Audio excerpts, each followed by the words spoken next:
Presyo sang karne sang manok ag baboy nagsaka sang kapin 20 pesos sa mga merkado sa Iloilo City. Supply sini ginakulang. Si Zen Kilantang Sasa nakatutok live sa Barangay Simon Ledesma, Haro, Iloilo City. Zen?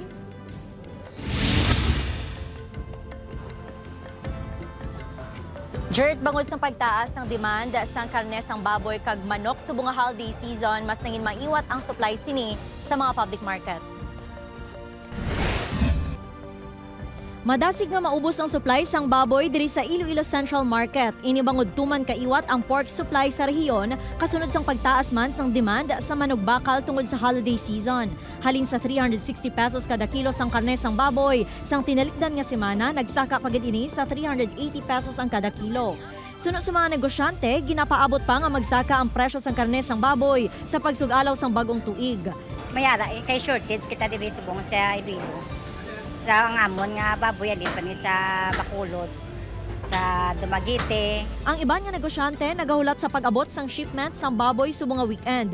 Kung ang iban mahilig sa baboy, ang iban nga konsumidor mas ginpili nga manok naman ang lutuon. Halin na to sing Pasko ang pork di kaming pag ginising New Year mapok kapag umay. Oo, umay na. Nagabili ang native chicken sang 400 pesos kada kilo. Masobra 10 pesos ang ginsaka sa kada kilo sang manok. Ang leg, thigh, kag wing part, 230 pesos na ang kilo. Aminado ang manugbaligya nga nagamay ang supply sa manok sa mga poultry farm. Hindi mag-order ma'am, pero wala sang wala sang ihatag, wala iyaw, wala sa iyawan, wala sila stock. Samtang mabakal naman ang seafood subong nga holiday season. 450 pesos ang kada kilo sang pasayan, 550 per kilo ang kasag, samtang ang alimango nagabili sang 650 pesos ang kilo. Namong bakal kung may okasyon na.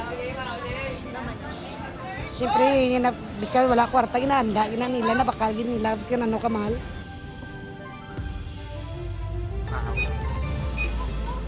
Jert, sunod sa mga negosyante, mahagan-hagan na ang presyo sang karne sang baboy sa tion nga mag-aabot ang dugang nga supply sini sa mga merkado antes ang bagong tuig. Jert? Madamo gid nga salamat sa update kapuso Zen Kilantang Sasa.